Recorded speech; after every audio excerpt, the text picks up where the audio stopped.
Papa. Welcome, sir. Yes, Good sir. evening, Lord. Welcome, sir. Yes, Thank sir. God. How was your day, sir? We thank Great, God. Oh. great, great. I'm aware that you have another meeting tonight, so we'll just make it very snappy so that we can release you for the meeting tonight. How's Mama as well, sir? It's All fine. right, great, great, great, awesome. All right, sir. So we'll go straight to the point. Tonight we're dealing with what to do when your love grows cold. And I was just giving an analogy on the fact that if you don't work on something, that thing will get bad just because you're not working on it. So and that's why for married to, if you don't do something about it, it will naturally grow cold. Naturally. So, sir, I will be starting. I'll just give you the floor, sir. So when we say marriage is growing cold, what do we really mean? Uh, Thank you for having me. When we say marriage is growing cold, it simply means the level of playfulness, level of romance, the emotion, the butterfly that was in the tummy before is now dead. So it will be obvious to even people in need that it wasn't, it is not as it used to be. So, and it's very common in almost every marriage.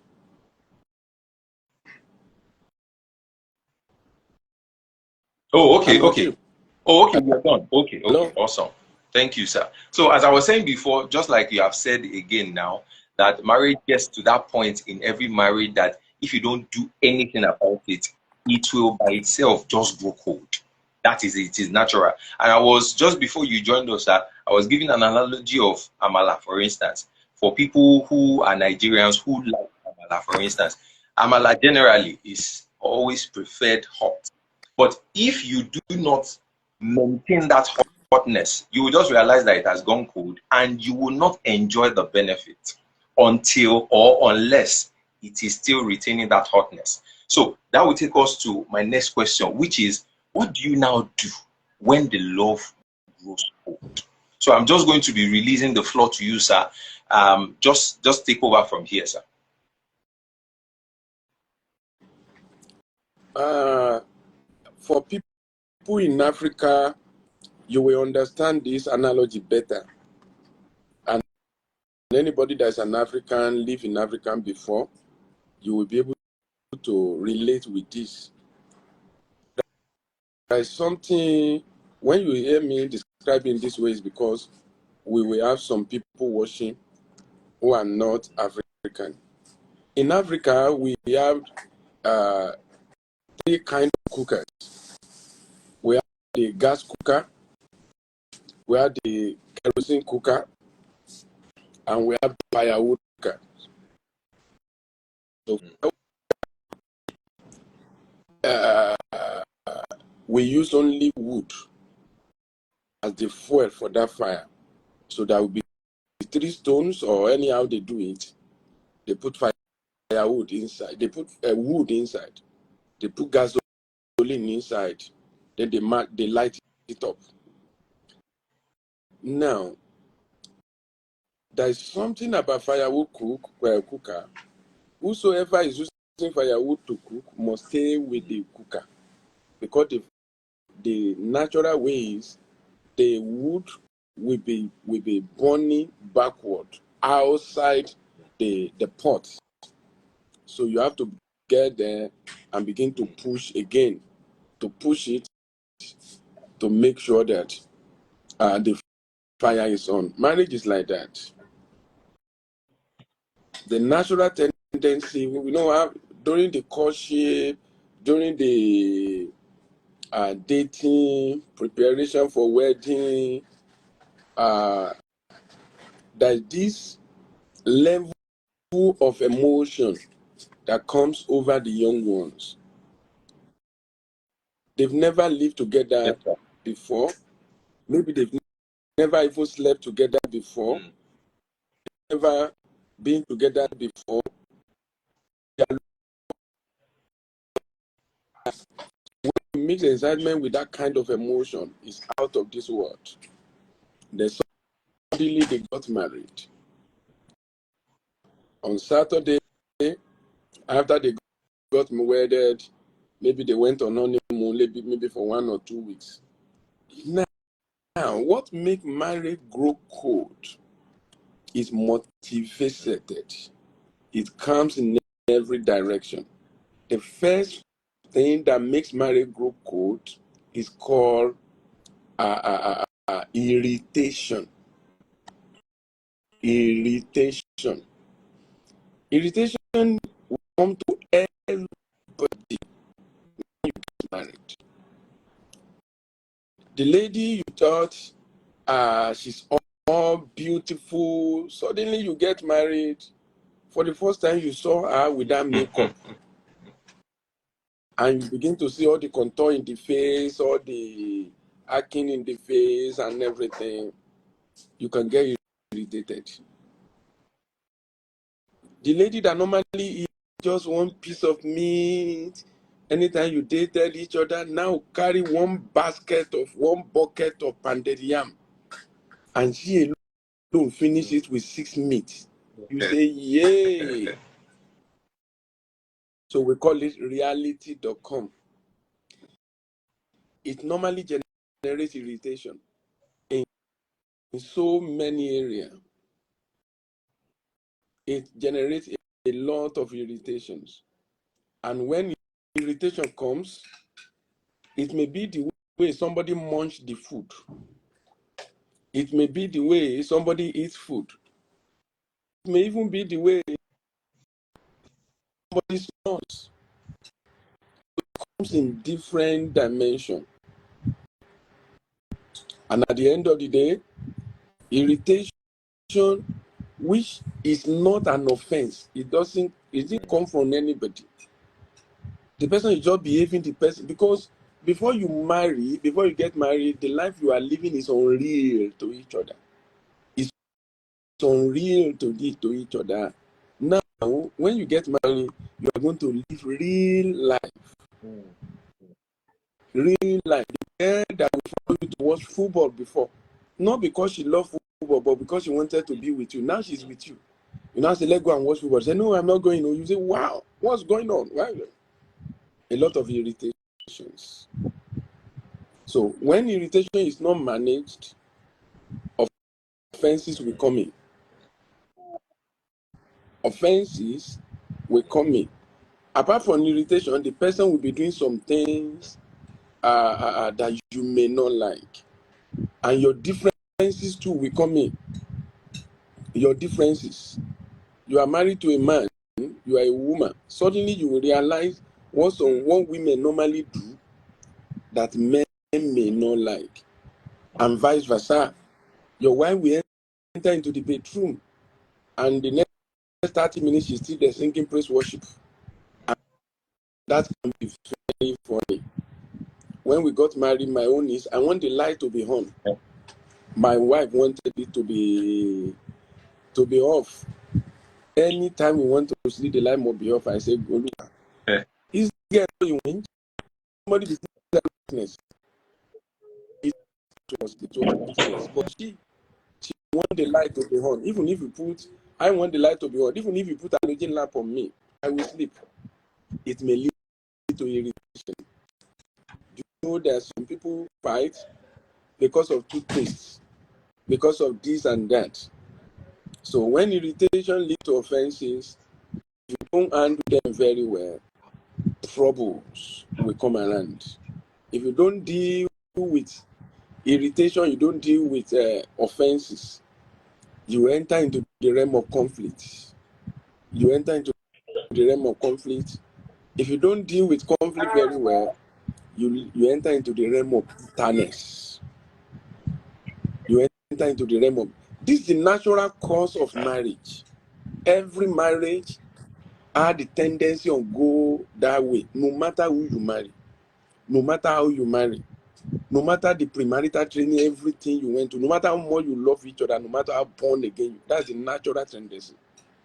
The natural tendency of a garden is to grow weed. For it not to grow weed, over to the farmer, over to the gardener. So if irritation will not rise up in your marriage and turn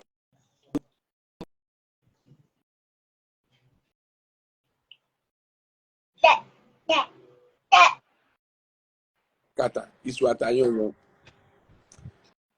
So if we don't want something like that, we do only one thing.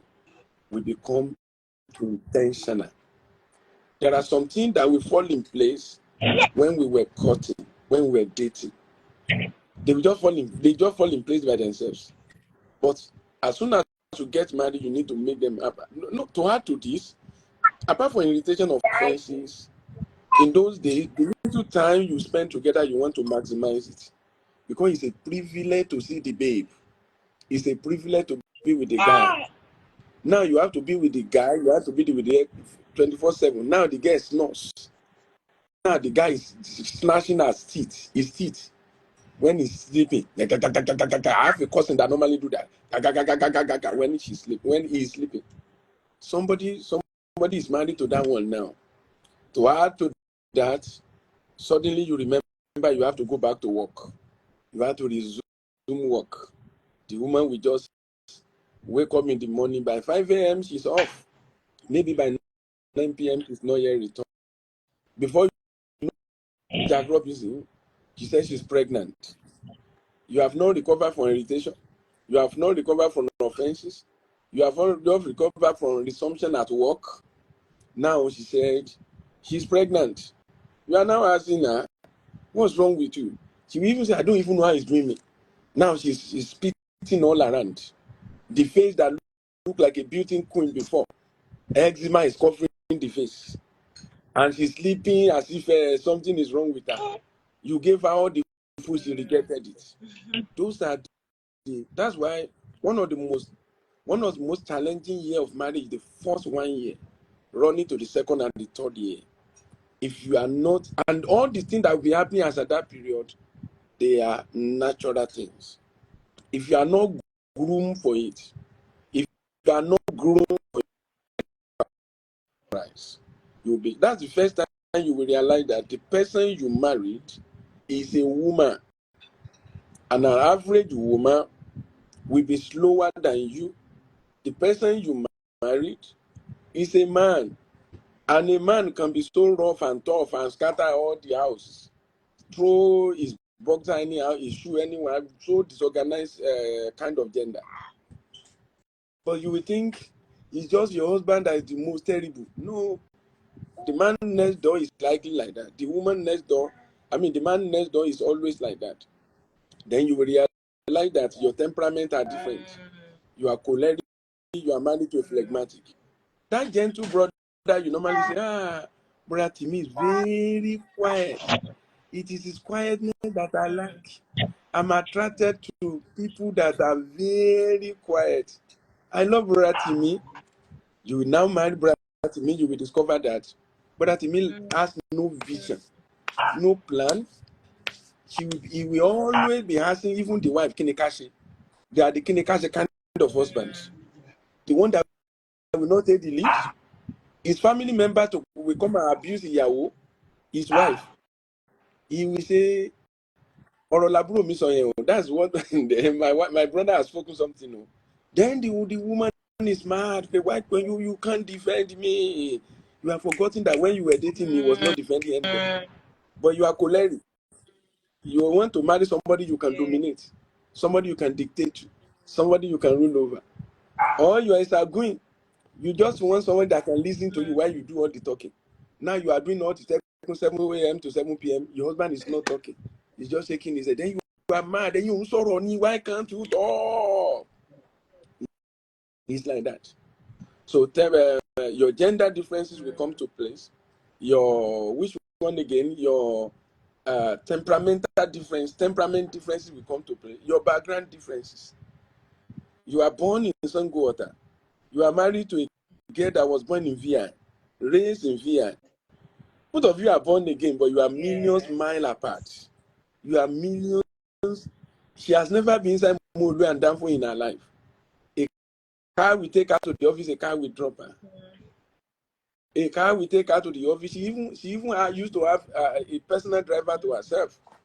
But both of you love each other. But this difference, some go will show up. Ikoyi will show up. The some go brother. I remember a particular case. A brother got married to a sister. The brother lived all his life in Agege. Got married to a sister that was born and brought up in Ikoyi. And they got married. So, both of them born again, both of them children of God. The first wahala in their life was called by a tin of milk. a tin of milk. The brother bought a tin of milk, brought it home on Saturday for them to drink tea in the morning. And the brother put the tin of milk on the table. The wife bathed, went to the kitchen and made tea for herself. The husband was in the kitchen, in the bedroom bathing. When the husband finished bathing, came to the sitting dining table to eat, she asked the wife, "Where is the tin of milk that I put on the table?" The wife said, "Oh, I've used the milk." The man said, "You did what? You in your mouth alone, you use one tin of milk in your mouth." The guy said, "What's wrong with that? Is it not a tin of milk? How many people will use a tin of milk?" The guy said, "You are too extravagant. You are too wasteful. You are too difficult." That's 3 weeks of marriage. How can you alone be using one tin of milk, Mudana? You will cause wahala and death for me in this house. In that tin of milk that you use, in my family, my father, my mother, my sibling, 13 of us, and the houseboy that stay with us, we use this one tin of milk, and we will not finish it. We put the remaining inside water to preserve it. Now I marry extravagant wife, Arogun wife. You alone. So you don't want me to go and buy another tin of milk for myself. How many tin of milk are we going to? They began to fight. As if that one was not enough. The husband entered into the kitchen and saw that the woman poured the oil she used to fry fish last night. She poured into the basin. Where did you pour the granola oil that you used to fry yesterday? The man said, "I pour it away." Yeah. So you use oil, you pour it away. Instead of you to look for bonfita thing and pour the thing inside, for to be using it to fry again or to use to eat yam. You alone, we pour oil that we use to fry, and we are going to use it again. You are a dirty husband. This is what the husband said. You are a extravagant husband. Now tell me, who is at fault among the two of them? No problem. Nobody. The background divers. So all these things we tell on your marriage, either you like it or not. So the only answer for this is knowledge, intentionality. Knowledge. When you enter into marriage, you become so intentional. Intentional to deal with irritation. Intentional to handle offenses. Intentional to marry your temperament. Many people think that marriage will take place, wedding will take place once. No. Your wedding should take place about 7 times. Your wedding should take place 7 times. Somebody say, I will marry 7 times? Yes. To the same woman. How? The people that got married in that Redeemed Christian Church of God or in that CAC where you got married is the physical marriage. Is that the physical marriage? That's why I remember I followed a friend to go and celebrate a wedding in I think it's one Anglican church or something. The reverend brought one rope, the one they normally use to tie cassock. The bishop brought it and used to tie them together when he now declared them husband and wife. I love it. But unfortunately, after joining them together, it was the same reverend that removed the rope. the birth of the reverend, that clothes, he was the one that removed it. You see what? The only wedding you did was the physical wedding. When you got married, immediately you get into marriage, you will now do what you call temperament marriage. You need to make your temperament to marry. Sanguine must marry choleric if that's your spouse. But before you can marry your temperament, you must understand what temperament are all about. Number two, you must marry your background. And that take a whole lot of period. That take a lot of period. When we got married, my wife cooked a food and she was like, I cook a very palatable, very good food for you. Do you enjoy it? Me too, I was excited. So I was going back home. By the time I got back home, I sat down and she served me the food. What kind of food? Do you want to know the food? Ikokore. Ikokore. Ikokore. In my hometown, I'm an Ijesha guy. It's pounded yam that you call favorite. In my hometown, in my family, we call Ikokore Igbe Ijebu. Can you imagine my wife serving me Igbe Ijebu? I nearly vomited. She was excited. In her family, they normally use it. In my family, they never touch it forever. My mom never cooked Igbe Ijebu for us. It was pounded yam. Can you see? From that day, she had never. I thought about a week or 2 weeks ago she cooked it. She didn't even bother to call me or to. She prepared a food for me, another one for herself. For the last 22 or 23 years of our marriage, she had never cooked it twice for me. That is the marriage or background. And you may be married to a Ijebu man, and that is correct. That's why no two marriages are the same. They can never be the same. So you have to marry physically, you have to marry spiritually, you have to marry your spiritual system. Can you marry a Christ Embassy girl that got married to an MFM brother? Christ Embassy. Or a deeper life that got married to winners? That got married to winners. Or a CAC that got married to Afesta. CAC, àgbàdúrà àkárí tó tẹ̀tẹ̀ sí Ọlọ́run ó ní Olúwa o. Now you are now married to a Daystar person. Thank you, Jesus. You have to marry your spiritual difference. Yeah. It's a conscious effort. There are 7 ways, 7 times your wedding must take place. Only one time your wedding took place. That's why you are having problem in that marriage. Whosoever is listening to me, the spiritual aspect. What about finances? You have to marry financially. You have to marry. If a prudent person is married to a stingy person, a extravagant person is married to a stingy, they will destroy themselves. Somebody want to spend anyhow. Somebody want to save money. If they are losing, if somebody is dying, you have to marry your differences financially. You are going to do wedding for each other.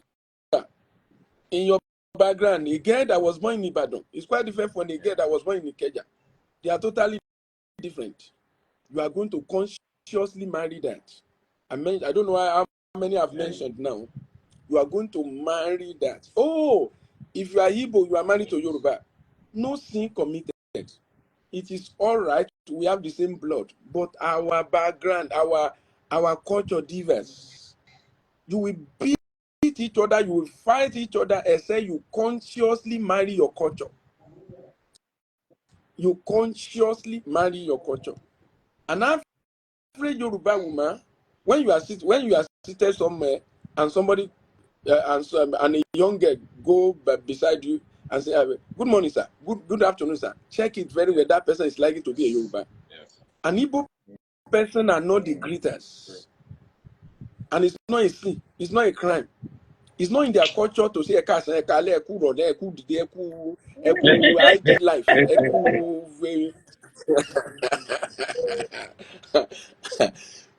That's not them.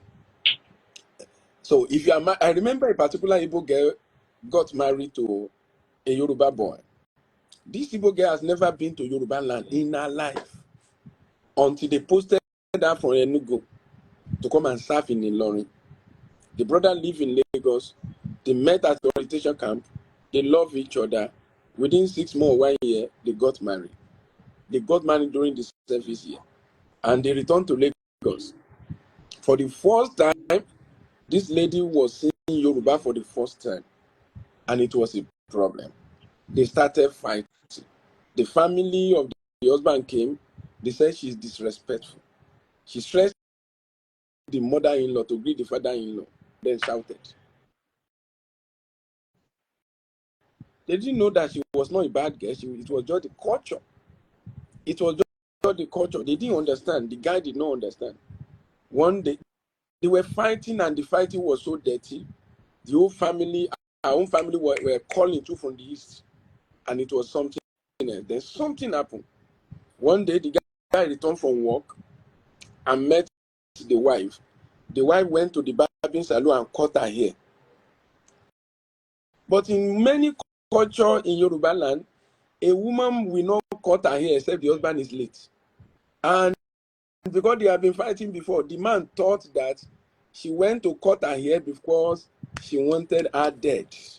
Then she shouted, "Oh, Tipami, oh, she has cut her hair, oh," the whole family. She called the father, the mother, everybody called the wife. They were cursing the wife, "Oh, why you will not kill our son." The girl was shocked and surprised. She was giving them back. They brought the case to my table in our office. It was too late. It has become yam scatter, pepper scatter. The father of the husband called the husband that if you allow her back into your marriage, I disown you, I curse you. The parent of that girl, the marriage broke. That marriage broke just because of the background. So let me rest my case here. For any other question I think you have seen it now. It's a lot. Natural tendency of marriage, of love, is for the love to grow cold. Then the key to it is you have to be intentional. If you must put it, the realm is supposed to be. Wow. Thank you very much, sir. First, I would even like to greet you. Good evening. I didn't want to disrupt your talking when I came in.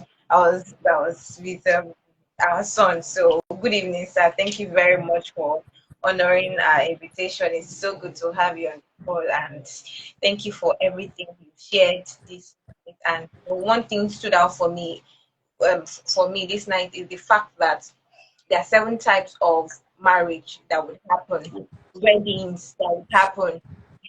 It's not just a physical party that we all do, And when people don't understand this, when people don't understand the fact that there's a lot associated with, getting married and the whole marriage as a whole, it's not just the every thing that we are seeing. And when people are intentional is when things can go. And we shouldn't just leave things to autopilot, thinking that once they say I do, and in quotes, the love feeling is dead. They think that everything can work, Once the face of that feeling goes out, the face of now the working, which is now the intention, now sets in, and that's when most people usually fail the test and the exams of marriage. Thank you very much, very, very much for this, sir. Thank God. So sir, my last question. So guys, if you have any question, please drop it in the chat box. If you have any questions, so that Papa will pick those questions and address them before he leaves. We want to release him very soon so that he can attend to the other program he has. All right. So the question I want to ask is, how do you know, or what are the signs that you see that will make you know that your partner has checked out emotionally? So for people who are confused that how do I even know what's going on with my spouse?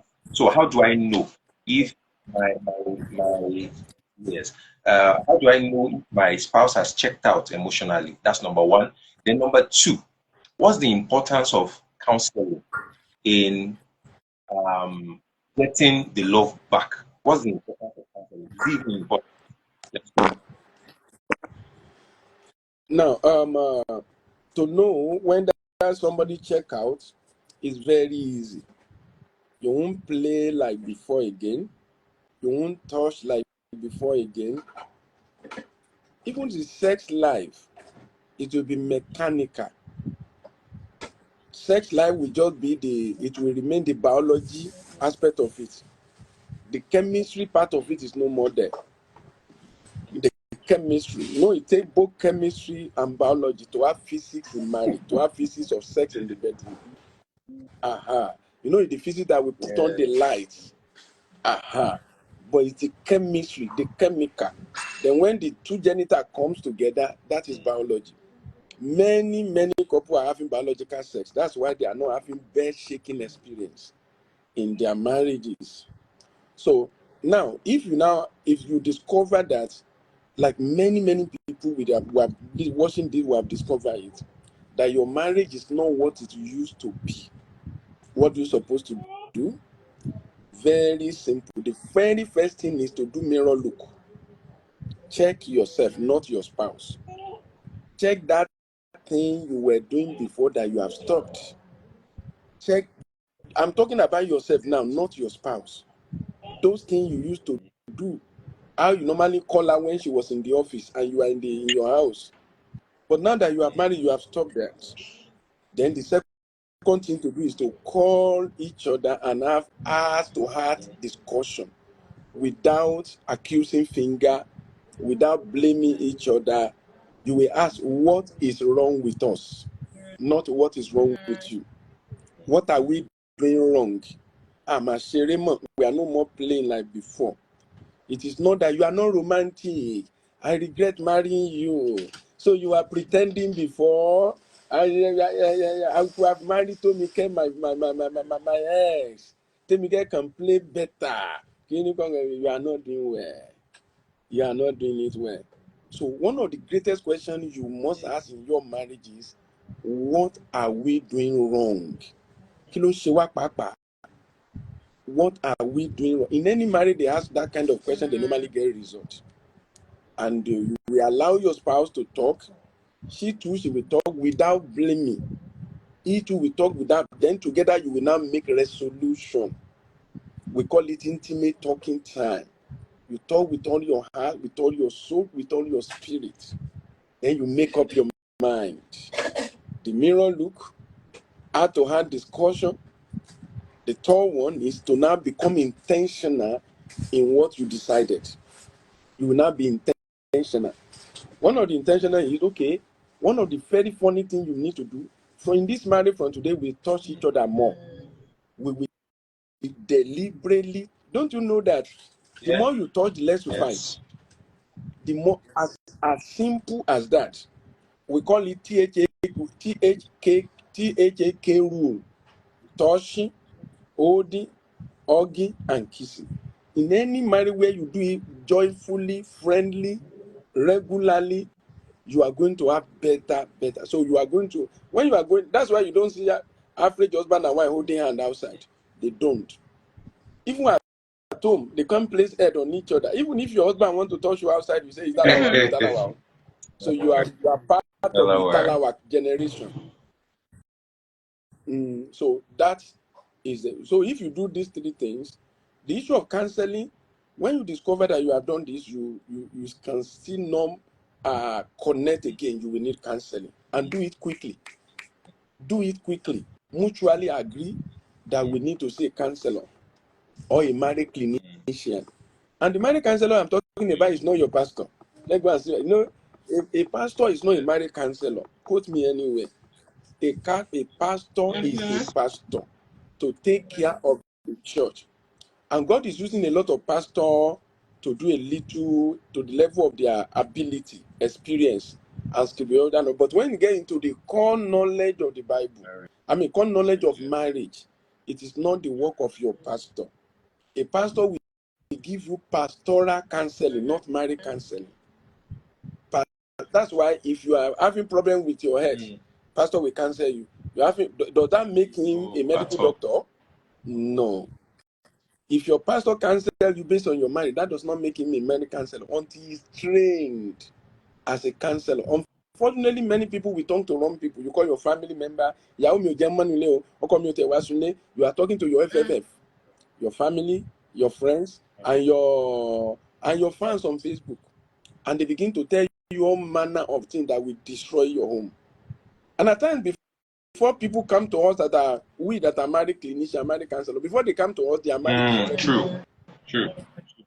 The marriage is already in coma. They fought for the last 9 years non-stop. A couple came to us. I'm handing a couple now. They've not been talking time for 2 years.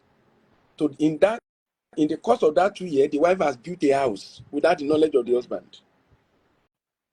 Now, our counseling work has not gotten to that level at all. How do we tell the husband?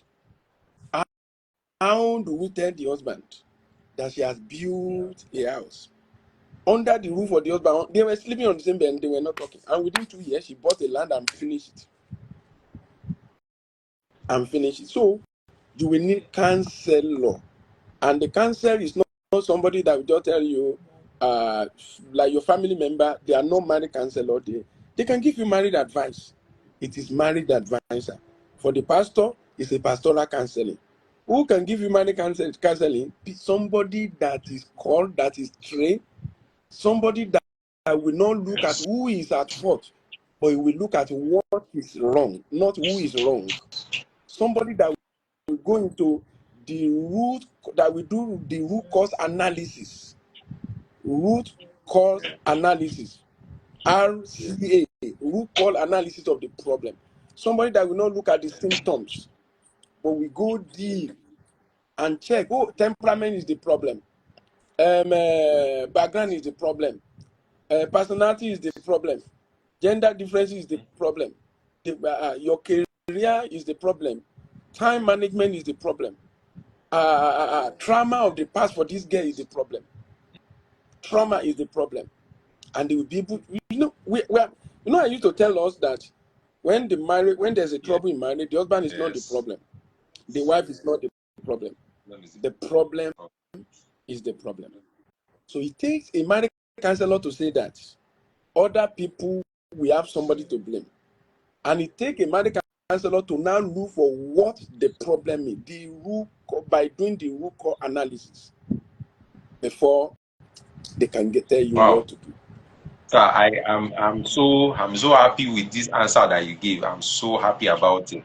Because a lot of times people, when you try to make them understand, somebody reached out to us today, and as we were having the conversation, he was saying, "Oh, this did happen. Oh, my wife is asking for divorce, and now I don't even know what to do. I just need help. I just want my wife back. I just want my wife back. I just want my wife back." By the time we started telling him what to do, he just shut up, like he just calmed down. So we're looking for him now to continue the conversation. Let's even know where he is in this conversation. Some people, they complain that they want something, but in the real sense of it, they are not ready to do it. Somebody is asking a question. Okay, so somebody asked before. He said, "What about if your spouse doesn't like to communicate, but rather like to do that with the sibling?" So that's question one. So we'll take the two together, sir. Then now also said that also after marriage, is there a possibility to feel like you married the wrong person? There's no after marriage. The word after marriage is wrong. People normally use it, but it's a wrong grammar. After marriage simply means you are divorced or somebody died. It's supposed to say after wedding. After wedding, there's a possibility to feel that you married the wrong person. One time or the other, you may feel like that. It's a feeling. And the feeling can come and go. Now, I've told you that you didn't marry the wrong person. It's because you have not married your temperament. You have not married your personality. You have not married your gender differences. You have not married your background. You have not married your emotion. You have not married so many. I told you there are 9 things. So if you are thinking you married the wrong person, no, it's not the wrong person. It's the wrong attitude you see. It's the wrong thought you talk. But if you sit down, that's why when your thinking is getting to that level, you may need to see a marriage counselor who will help you to wed in all those 8 other areas. Anybody that wedded you only in one area. It takes intentionality to now wed in all the other 8 areas. And when you are not equipped for it, you will now be fighting. In fact, the reason why people fight in marriage is because they want that wedding to take place. You must listen to me. You must listen to me. It is outcry for the other part of the weddings. You must listen to me. The way you spend money is bad. That person wants to marry financially. So if you are feeling that way, anybody can feel that way. It's a feeling. But don't allow the feeling to stay. If the feelings stay, it may disrupt your marriage. Or if the feelings stay, you likely need cancer to restore your marriage. What's So the the second second one? one say, what about if your spouse doesn't like to communicate, but rather like to do that with his sibling? That means your spouse lack knowledge. Your spouse lack knowledge. If the only thing it does to communicate with siblings, that is lack of knowledge. You may need both of you to seek counsel not from any of the siblings, not from any of your family members. Somebody trained to do it that you will respect. Many people, they don't know. Many people even think that the only time they need a marriage counselor is when the marriage has broken down and you are smashing the head of each other. If you want to upgrade your marriage, you need a counselor. And let me say this: if you need a counselor, be ready to pay. Counselors are professionals, just like a medical doctor, engineer. Don't think, oh, because my pastor counseled me, he didn't collect money, a marriage counselor should not collect money. I told you that your pastor is not doing marriage counseling, he's doing pastoral counseling. People that are in my ministry now, I counsel them in every other area too. And I don't collect money from them. But if you come from every other place, I don't know you from neither, and you expect me to spend 6 hours with you, and it must be free. It's very unfair. It's very unfair. So thank you very much for having me. Please help me. Don't forget we have our program on Saturday. Immediately we finish now, you can join me on my Facebook account, Pastor Bisi Adewale, for Youth Fire Conference. So on Saturday, bring your wife to Living Strength Youth Fire Conference by 9 a.m. on Saturday. We are not doing it on Sunday. It's a Saturday, 9 a.m. to 3 p.m. It's a full day. We want to pray. We want to restore. Sunday program will not take place because of this. So join us. I will be especially looking forward to meet you. God bless you. Thank you so much, Papa. You are welcome. Thank you so much. I appreciate you. Thank you. And David too is saying, God bless you, my baby. How are you, dear? God bless you. How are you, my baby? God bless you. You're welcome. So those who are not following at Pastor Bisi, please follow Bisi Adewale and also follow Love and Emotions